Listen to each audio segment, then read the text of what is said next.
Bonjour et bienvenue dans ce nouvel épisode de Bref du Japon. Un épisode un peu spécial, pour une période un peu spéciale. Bon, je vous apprends rien, en ce moment on est tous plus ou moins dans le même bateau puisqu'on est confinés.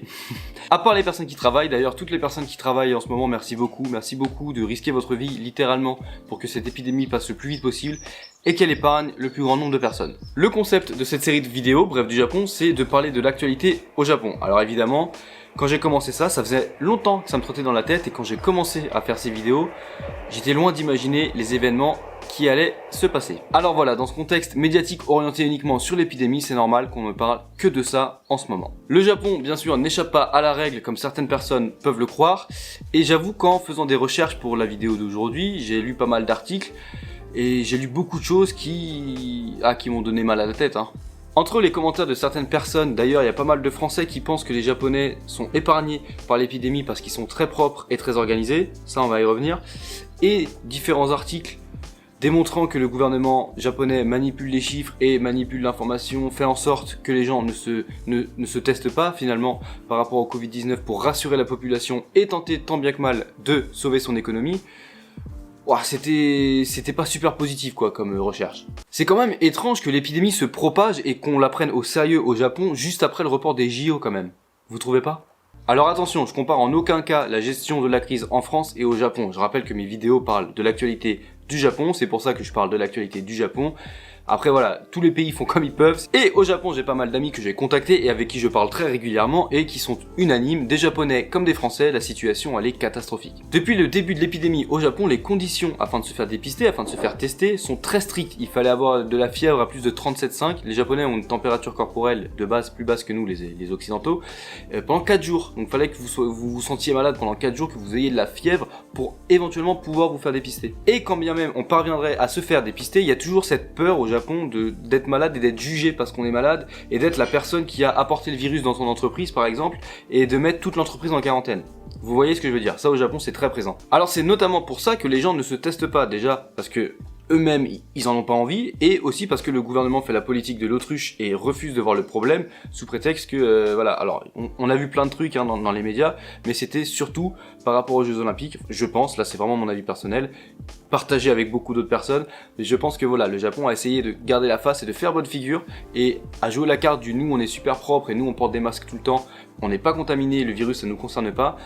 Voilà, maintenant que les JO sont reportés, comme je vous l'ai dit un petit peu plus tôt, le Covid-19 il fait des siennes au Japon là en ce moment, donc c'est un petit peu bizarre quand même, voilà. Et aujourd'hui j'ai même trouvé un article qui dit que certaines entreprises funéraires au Japon voient un afflux assez anormal de personnes décédées de pneumonie. Voilà, de pneumonie qui sont un peu classées sans suite si on veut. Donc les gens sont pas dépistés, ils sont morts d'une pneumonie. On sait pas s'il y a un rapport quelconque avec le Covid-19. Alors les experts japonais disent que non, il n'y a pas de rapport avec l'épidémie de Covid-19.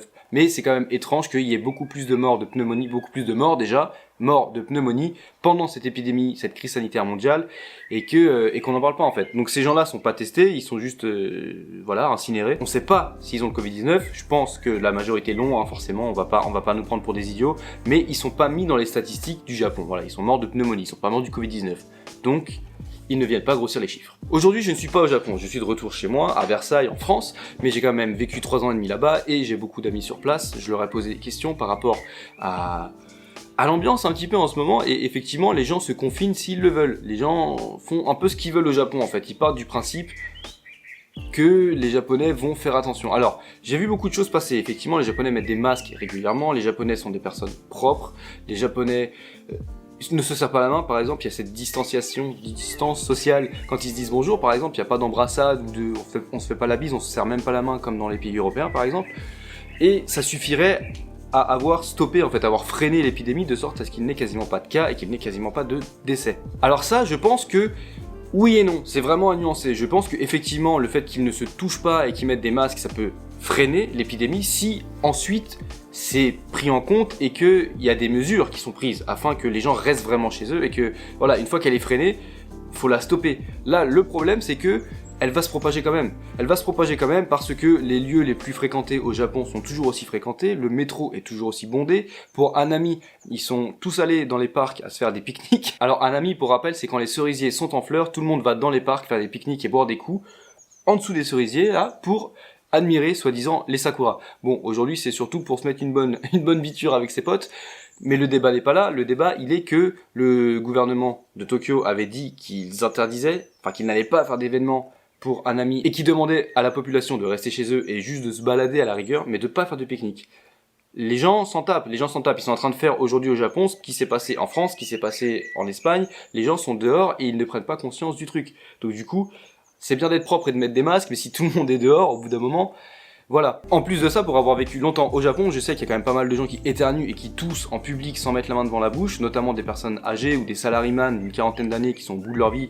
Ça arrive très fréquemment que des gens vous partagent leurs germes dans le métro, en public, c'est pas des blagues. Par exemple, dans les toilettes au Japon aussi, il y a souvent pas de savon. C'est très très fréquent qu'il n'y ait pas de savon pour se laver les mains quand vous sortez des toilettes, notamment dans le métro. Amandine l'a vu chez les femmes et moi je l'ai vu chez les hommes. Les mecs se passent les mains sous l'eau en rapidos et ils s'en vont. Donc voilà, c'est un peu crado en général, mais aujourd'hui en temps de crise, il y a un côté on a confiance, c'est le Japon, ils sont propres, ils mettent des masques, qui est faux en fait, qui est faux. Alors, parce que c'est vrai qu'ils font une partie de ces choses-là, mais ça va aider à freiner l'épidémie, mais pas à la stopper. Et il y a quand même beaucoup de trucs, comme les izakaya encore, ou les izakaya où tout le monde boit des coups, tout le monde mange dans les mêmes assiettes, tout le monde... Je veux dire, ok, ils sont propres, mais... c'est pas possible, ça peut pas marcher. Parce qu'effectivement, porter des masques, c'est bien beau. Quand on voit les gens dans le métro ou les gens aller au travail à Tokyo, ils ont des masques. Ok, mais au Japon, vous savez qu'à la fin du boulot, en général, vous allez boire des coups avec vos supérieurs parce qu'ils vous traînent dans les bars et que là, il n'y a plus de masque. Il n'y a plus de masque. Quand t'arrives dans le bar, t'enlèves ton masque, les gens ils fument, ils boivent, ils se font des câlins, ils rigolent, ils parlent fort. Là, il n'y a plus de masque. Hein. Donc en fait, aujourd'hui, je souhaitais vraiment m'exprimer sur ce côté du Japon qui est, on voit juste le haut de l'iceberg. Et en dessous, en fait, il y a tout ce que le Japon ne dit pas et ne montre pas et qui existe. Et c'est pas des trucs de ouf. Hein. Là, je vous dis juste que les gens enlèvent leur masque quand ils font la fête, etc. Mais j'entends beaucoup trop de gens, notamment des étrangers qui n'ont jamais vécu au Japon, dire que les Japonais sont trop propres et les Japonais mettent des masques et les Japonais ceci, cela, et qui sont... genre, ils sont invincibles, ils sont immunisés au virus. Ce n'est pas vrai. Donc pour moi, même si effectivement certains gestes barrières sont innés au Japon et si les Japonais sont très propres, ça c'est vrai, je remets pas du tout ça en question, ça sera pas suffisant pour stopper l'épidémie. Si le gouvernement met pas en place tout de suite des mesures strictes, à mon avis, le Japon court à la catastrophe. Et là, c'est même pas uniquement mon avis, c'est vraiment l'avis de personnes japonaises, de personnes étrangères qui vivent au Japon aujourd'hui, qui partagent cet avis. Il y aurait encore énormément de choses à dire sur la gestion de la crise sanitaire du Covid-19 au Japon aujourd'hui. Il y a beaucoup de mauvaises décisions qui sont prises, je sais pas si vous avez vu les informations. Je vais vous laisser, quoi qu'il en soit, quelques articles en description. Là, le plus grand tollé, c'est que Shinzo Abe, donc le premier ministre japonais, a décidé de donner des masques aux familles. Il a décidé de donner 2 masques par maison. Donc, même là, les Japonais sont quand même un peuple qui ne se plaint pas vraiment, qui ne donne pas vraiment son avis, qui reste très réservé.